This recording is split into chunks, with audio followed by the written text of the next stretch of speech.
calon mahasiswa yang ketika mereka memilih program studi mau masuk ini, mau masuk yang ini, mau masuk yang ini, tapi kerjanya apa ya, begitu kan ya? Apa ya, startup ini kita membangun suatu kantor nih, tapi nggak ada kantornya nih.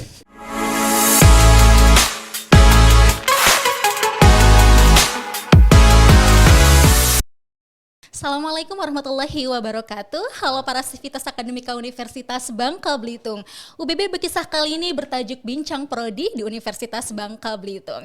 Kali ini kita kedatangan tamu yang memang luar biasa karena hari ini merupakan UBB Bekisah yang spesial. Kita kedatangan keluarga baru dari program studi yang baru, yaitu program studi S1 Teknologi Informasi. Nah, hari ini juga saya tidak sendiri, saya kedatangan narasumber. Beliau adalah dosen dari program studi Teknologi Informasi. Selamat datang Pak Izky Zaliman Eskom Mkom. Selamat datang.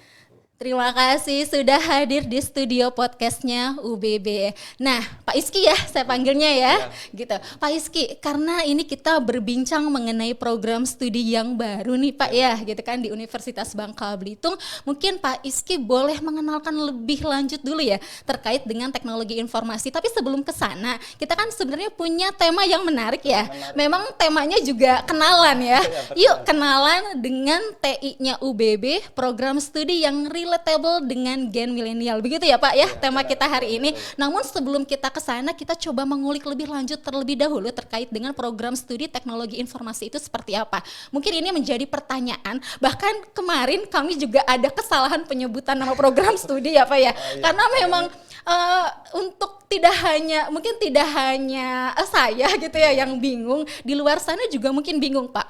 Pak Izky boleh sedikit menjelaskan apa sih bedanya teknologi informasi ya, kemudian teknik informatika, dan terakhir mungkin sistem informasi. Silahkan Pak Izky. Terima kasih Bu.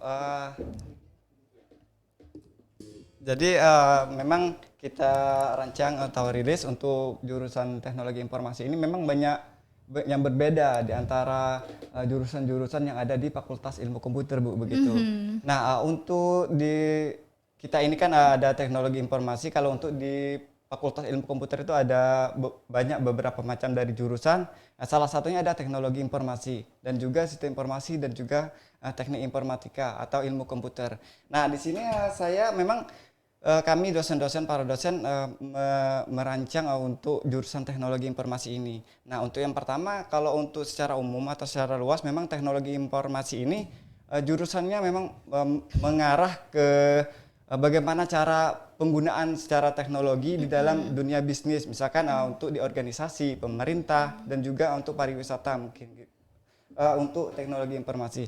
Nah, kalau untuk sistem informasi sendiri, nah ini bagaimana cara kita memang fokusnya di disiplin ilmunya untuk memproses informasi gitu Bu, untuk mendapatkan sebuah informasi dengan menggunakan sistem gitu Bu, dengan proses-proses bisnis ya, kayak sekarang kan e-commerce lebih banyak kan sekarang, itu untuk lebih fokusnya ke jurusan sistem informasi. Nah, kalau untuk teknik informatika sendiri, ini memang agak disiplin ilmunya lebih ke dalam algoritma gitu, untuk cara-cara perancangan sebuah misalkan website, kan itu untuk algoritma yang ada di teknik informatika. Dan juga mungkin ada, kalau untuk jurusan teknik informatika itu ada administrator jaringan. Nah, kalau di situ memang sedetail mungkin di dalam teknik informatika itu jaringan yang lebih spesifiknya Bu. Begitu kalau untuk di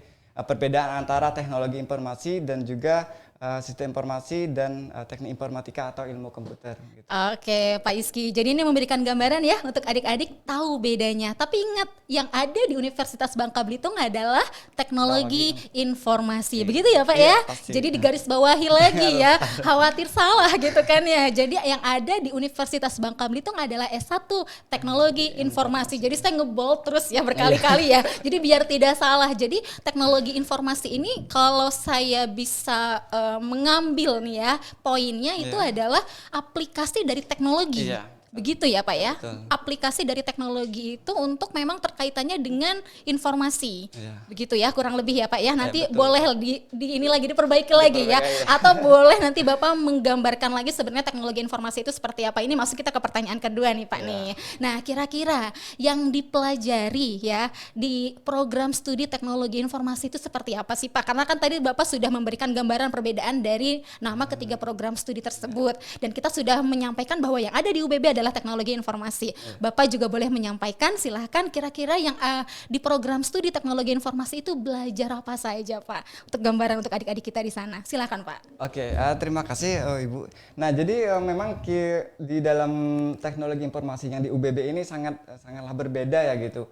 Karena kami melihat dari opportunity, peluang di Universitas Bangka Belitung ini sangatlah bagus sekali.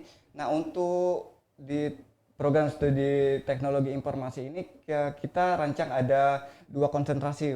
Nah, jadi konsentrasi yang pertama itu adalah e-tourism dan juga ada rekayasa perangkat lunak. Nah, secara jelasnya saya akan menyampaikan nih untuk adik-adik yang mau bergabung di teknologi informasi ini. Yang pertama nanti kita akan belajar tentang e-tourism. Nah, disinilah nanti e-tourism itu kita belajar bagaimana cara penggunaan teknologi di dalam hubungan pariwisata, Bu. Nah, jadi pariwisata yang ada di mungkin secara nasional dan juga khususnya di Bangka Belitung, Kepulauan Bangka Belitung. Nah, untuk dari penggunaan teknologi pariwisata, kita juga di e-tourism ini konsentrasi di mata kuliahnya itu ada untuk meningkatkan kualitas proses bisnis yang ada di Indonesia nih gini, khususnya di Kepulauan Bangka Belitung gitu. Nah, itu yang pertama untuk proses-proses bisnis yang ada di e-tourism. Nah, yang kedua ada konsentrasi rekayasa perangkat lunak. Nah, jadi rekayasa perangkat lunak ini kita rancang memang di sana nanti ada mobile. Nah, jadi kita belajarnya untuk aplikasi mobile, Bu. Nah, jadi aplikasi web mobile. Jadi banyak sekali untuk yang di dalam RPL. Nanti juga ada GIS, geografis kan. Nah, jadi terus kartografi nih, Bu. Nah, jadi untuk kartografi kita belajar tata letak peta nih. Kita bisa menggunakan ArcGIS untuk menggunakan tata letak peta. Yaitu untuk rekayasa perangkat lunak nih, Bu. Oke. Nah, bagi adik-adik saya jadi lagi mendengarkan Bapak sebenarnya agak sedikit roaming ya. Apa itu rekayasa perangkat lunak dan lain-lain mungkin juga sama gitu ya dengan adik-adik di sana yang mungkin bukan dari ranahnya ada kan ya SMK, Sekolah Menengah Kejuruan yang memang jurusannya itu rekayasa perangkat lunak. Nah, bagi adik-adik siswa yang memang pas kebetulan di memang bidang tersebut nggak terlalu asing ya dengan kalimat tersebut yang Bapak sampaikan tadi, tapi mungkin di luar sana yang enggak ngeh apa itu pula rekayasa perangkat lunak, apa itu misalnya hal-hal yang Bapak sampaikan tadi. Jangan khawatir ya adik-adik, jika memang tertarik kuliah di program studi S1-nya Teknologi Informasi, ada 2 konsentrasi tadi, begitu ya Pak Iski ya. Ada e-tourism dan rekayasa perangkat lunak ya. Tapi jangan khawatir kalau masih dirasa asing seperti yang saya dengar begitu ya, masih terasa asing itu apa artinya, jangan khawatir, masuk saja ya Pak ya. Nanti kan belajar sama-sama. Ya, kalau nggak ngerti nggak apa-apa gitu kan ya. Kalau nggak ngerti nggak apa-apa, nanti bisa masuk dan belajar sama-sama. Oke Pak, nah ini tadi pertanyaan yang mungkin sempat disebutkan di awal. Kriteria khusus kalau misalnya adik-adik kita tertarik mau nih, kayaknya seru ya gitu kan belajar S1 di teknologi informasi, apalagi kan memang biasanya itu bergengsi kan kayak gitu ya kaitannya dengan teknologi informasi gitu. Nah, kira-kira ada kriteria khusus tidak sih yang harus disiapkan oleh adik-adik kita kalau memang mau masuk kuliah di S1-nya teknologi informasi? Apakah matematikanya harus pintar gitu kan ya? Apakah misalnya harus menguasai mata kuliah TIK? Apakah misalnya harus dari ranahnya saintek saja atau tadi dari SMK-nya RPL? Kalau dari IPS bagaimana misalnya seperti itu? Boleh Pak Iski dijelaskan, silahkan Pak. Oke, terima kasih Bu. Nah, jadi gini, kalau untuk kriteria dari yang akan masuk ke program studi teknologi informasi ini sebenarnya nggak ada kriteria, kita semua welcome ya. Jadi kita menerima semua dari SMA IPA, IPS kita menerima, dan juga SMK kejuruan juga pasti kita menerima, dan juga memang nggak ada apa ya namanya, nggak ada syarat khusus gitu untuk kompetensi di awal itu nggak ada. Jadi jangan khawatir adik-adik, pasti kita nerima semuanya untuk di program studi teknologi informasi.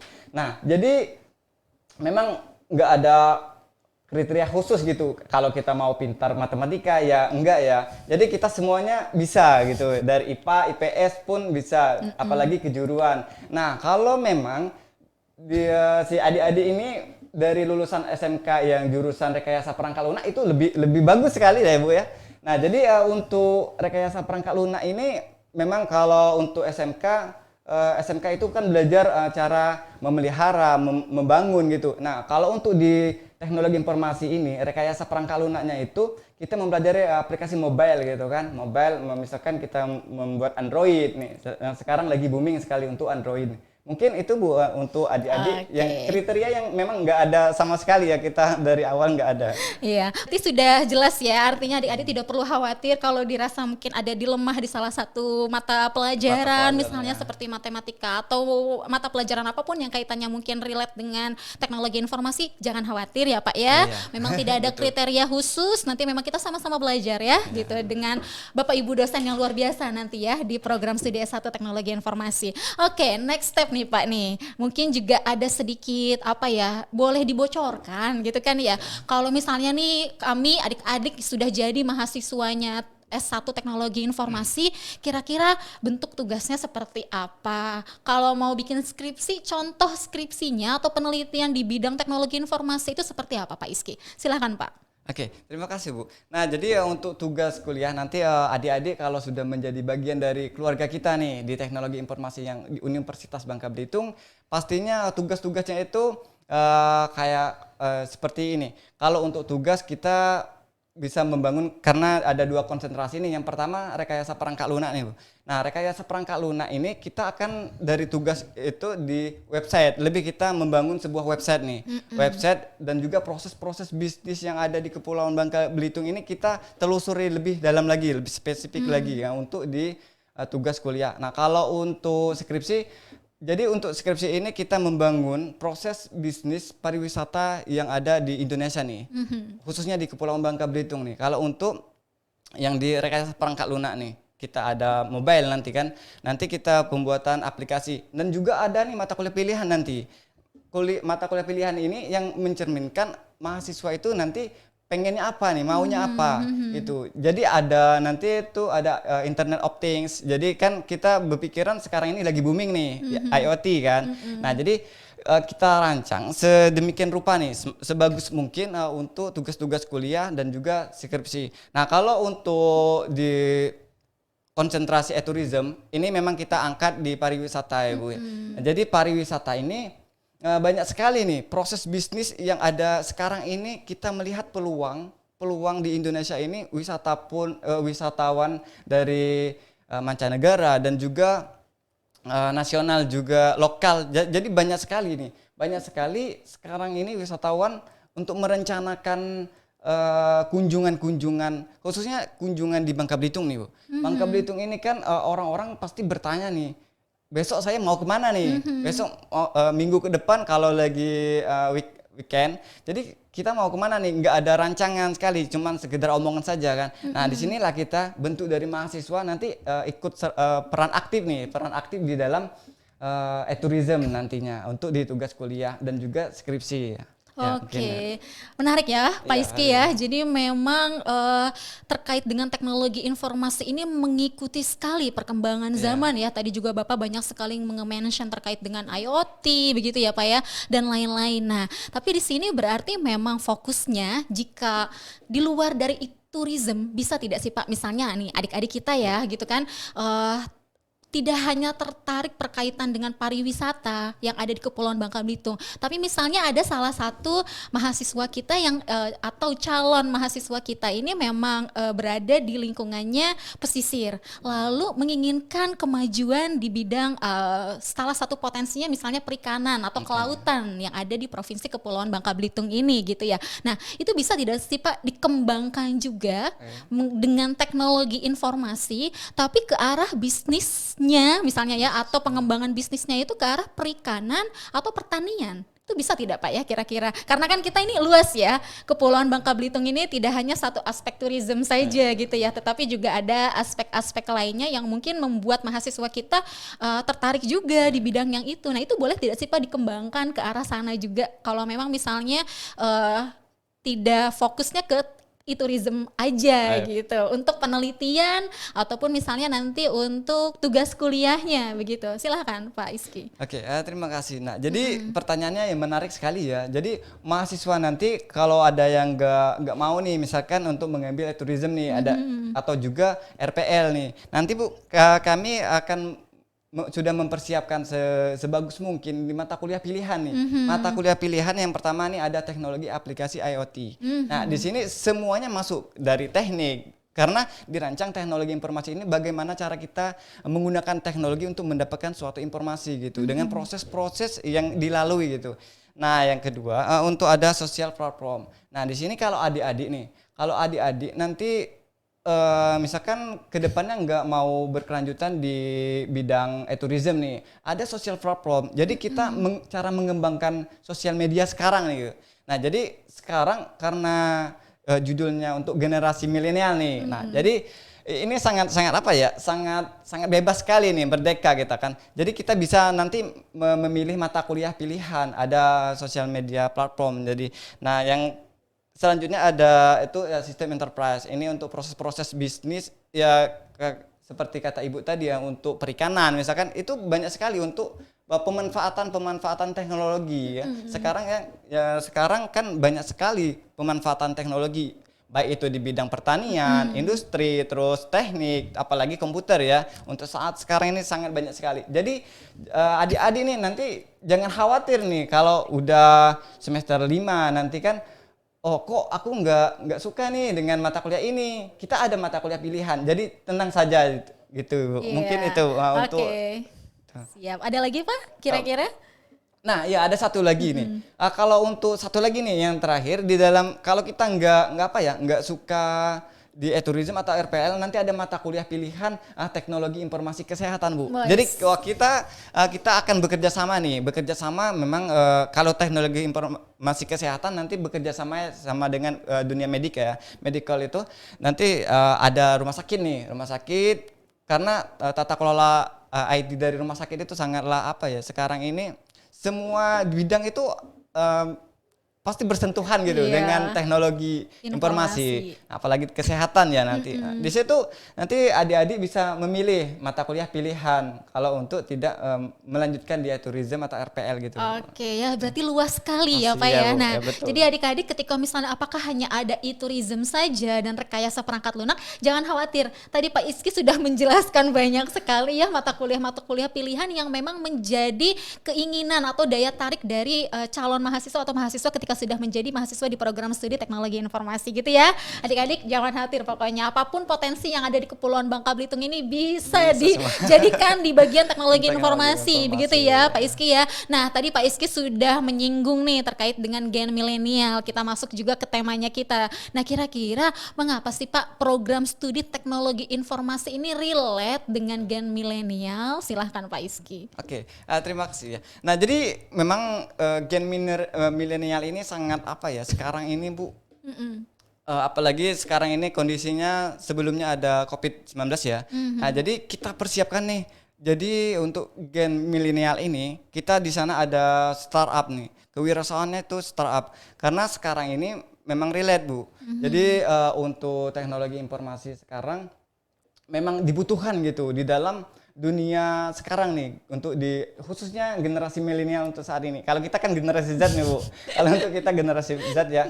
Jadi banyak sekali di bidang-bidang industri itu yang apa ya, kita rancang, kita lihat peluangnya gitu. Peluang mahasiswa ini nanti bisa bekerja atau dibutuhkan di bidang apa saja gitu Bu. Untuk di-relate gen milenial ini. Dan juga nanti ini sudah kita wadahi dengan dosen-dosen yang sangat apa ya, sekarang dosennya sangat muda sekali ya. Jadi kita itu umurannya itu nggak jauh nih. Jadi mahasiswa nanti nggak canggung gitu untuk di gen milenial dengan generasi Z gitu Bu. Oke, memang menariknya karena memang sekarang semua sudah bertransformasi ke era digital, begitu ya Pak ya? Iya, Kalau betul. misalnya mungkin ada beberapa era di mana eranya mungkin masih konvensional, segala sesuatu administrasi dalam bentuk fisik, begitu ya Pak ya? Sekarang sudah bertransformasi ke era digital dan memang ini udah saatnya.